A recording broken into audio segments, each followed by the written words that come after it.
Hello, कसे आहात सगळे? मजेत आहात ना? तर मी मेघा तुम्हा सर्वांचे एका नवीन व्लॉगमध्ये खूप मनापासून स्वागत करते। तर गुढीपाडव्याची तयारी सुरू आहे।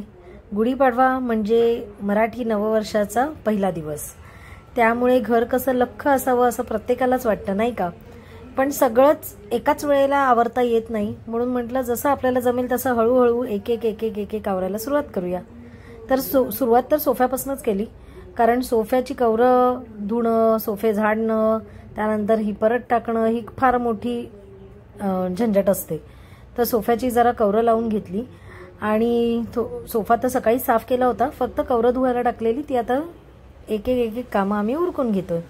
आणि आज दोन महत्त्वाची मला कामं करायची आहेत। एक म्हणजे कुंड्या आहेत माझ्याकडे सिमेंटच्या, त्या मला पेंट करायच्या आहेत, आणि दुसरं म्हणजे स्वामींचा प्रकट दिन पण जवळ येतोय, तर त्याच्यासाठी मी एक खास वस्तू बनवली आहे। तर व्हिडिओ शेवटपर्यंत पहा, म्हणजे तुम्हाला हे काय वस्तू आहे ही पाहता येईल। आता या दोन सिमेंटच्या कुंड्या आहेत माझ्याकडे, बऱ्याच वर्षापासून आहेत, पण अत्यंत जड आहेत, उचलताच येत नाही।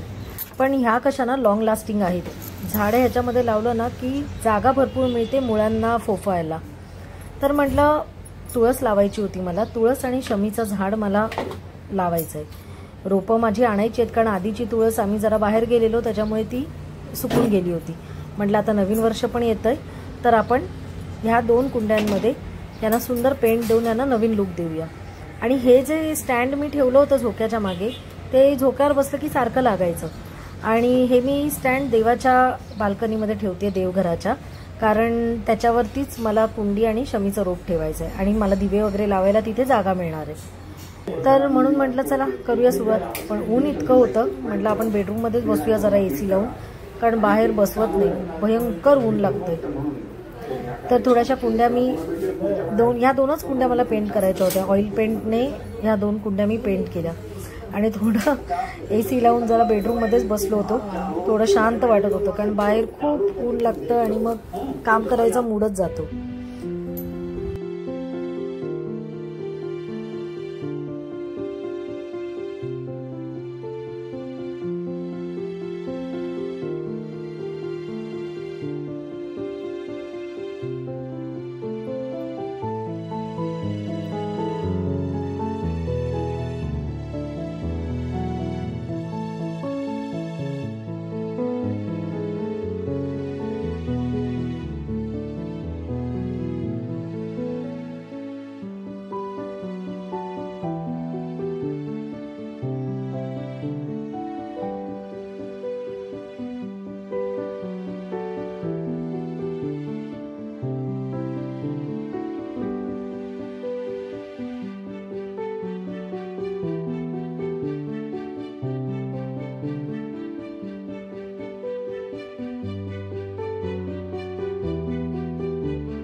कुंड्या तर पेंट केल्या आहेत मी, आता त्या ओव्हरनाईट ठेवायला लागतील पूर्ण सुकायला।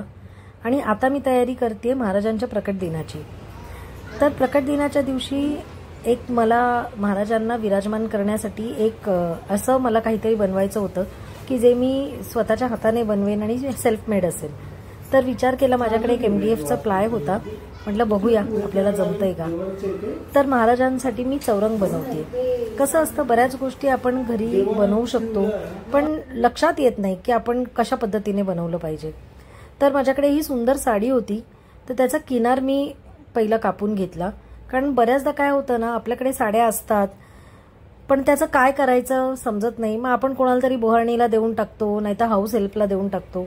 पण थोडंसं जर डोकं लावलं ना, तर ह्याच्यातनं आपण वेगवेगळ्या वस्तू सुद्धा बनवू शकतो। तर हा पदर मी कापून घेतलाय, दोन्ही काठ कापून घेतले।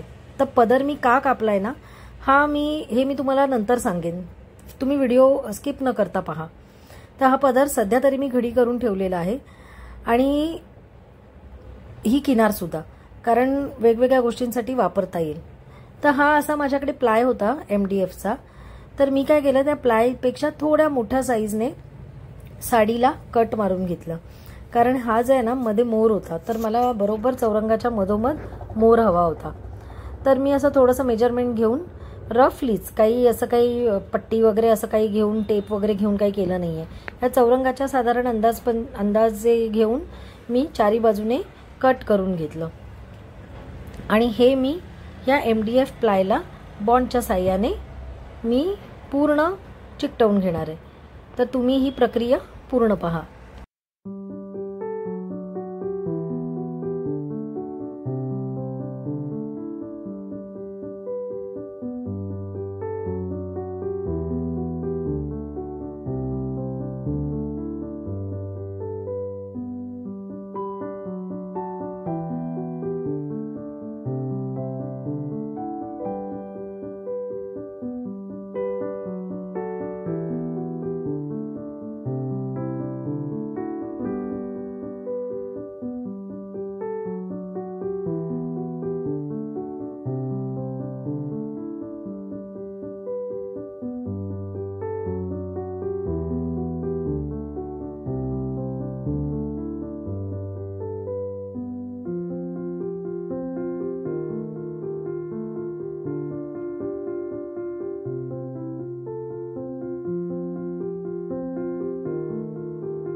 पार्ट रेडी होतोय. थोडंसं त्याच्यावरती त्याला बॉन्ड लावलाय ना, कारण काय होतं ना, आपण दिवाळीला असे छोटे सुगड आणतो. मग म्हटलं बघूया आपण असा एक काय म्हणतात त्याला चौरंग तयार करून. महाराजांचा प्रकट दिन पण येतोय, तर मी बनवलेल्या पाटावर महाराजांना विराजमान करणार आहे. तर थोडं जड ठेवलेलं आहे त्याच्यावर. तर ते फिक्स होईपर्यंत तुम्हाला मी एक आयडिया देते. हे बघा, हा साडीचा मी आता असा छान पदर कट केलेला आहे. हे बघा, कारण काय होतं ना, आपल्याकडे बऱ्याच चांगल्या साड्या असतात आणि त्या कोणाला द्याव्याशा नाही वाटत, आणि काय करणार मग त्या साड्यांचं. तर हे जे आहे ना, हे पदराचं तुम्ही अशा प्रकारे फ्रेम करू शकता. हे बघा, ही फ्रेम मी माझ्या पैठणीचीच केलेली आहे. माझ्याकडे एक पैठणी होती, तर येलो कलरची, तर त्याला हा असा कॉम्बिनेशनचा पदर होता. तर मी ना तिरुपतीला गेले होते, मी तिरुपतीला गेलेले. तर तिकडे एका हॉटेलमध्ये त्यांनी ज्या अशा रिच साड्या होत्या त्या फ्रेम करून ठेवल्या होत्या. मग त्याच्यावर मला आयडिया आली की आपण पण अशा चांगल्या साड्या ज्या पदर आहेत ते आपण फ्रेम करून ठेवू शकतो. तर बघा तुम्ही, किती छान वाटते पदर. आणि कोणीही माझ्या घरी येताना सगळ्यात पहिलं ह्या फ्रेम बद्दल विचारतं की ही खरंच साडी आहे की पेंटिंग आहे. पण हा खरंच साडीचा पदर आहे, तो स्ट्रेच करून मी फ्रेम करून घेतलाय. आणि आता हा पदर सुद्धा मी फ्रेम करून घेणार आहे. तर जेव्हा ह्याची फ्रेम होईल तेव्हा तर मी तुम्हाला दाखवेनच. तर अशी आयडिया तुम्ही नक्की करून बघा, छान वाटतं. आणि घरी कोणी येईल ना तुम्हाला पहिला प्रश्न विचारेल ही फ्रेम आहे की हा साडीचा खरोखर पदर आहे. तर ही एक आयडिया आहे. आणि दुसरं म्हणजे हे बघा, आमच्या इथे चौधरी काका राहतात, त्यांनी मला हे गुढीचं छान वस्त्र शिवून दिले. हे बघा मस्तानी टाईप, त्याला अशी नॉट दिलेली आहे लावायला. आणि हे असं पॉकेट आहे, म्हणजे ह्याच्यामध्ये तुम्ही बांबू आतमध्ये फिक्स करू शकता, कलश लावून तो असा दोरीने बांधू शकता. आणि ह्याच्या बघा या प्लेट्स, हे बघा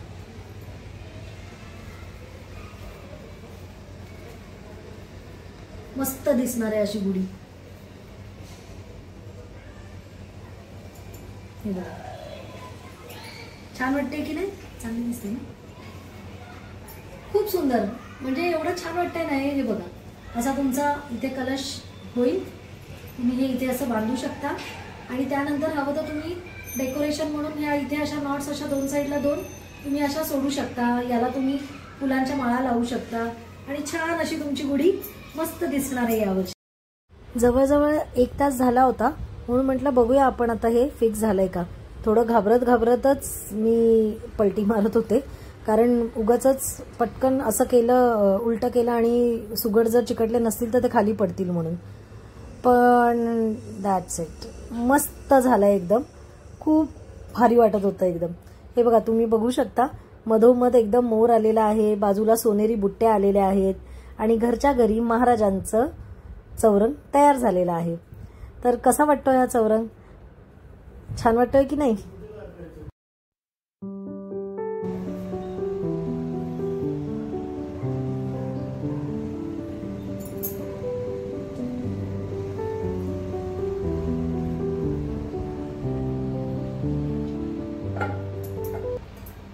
कशी वाटली एकंदर तुम्हाला ही तयारी, मला कमेंट करून नक्की सांगा.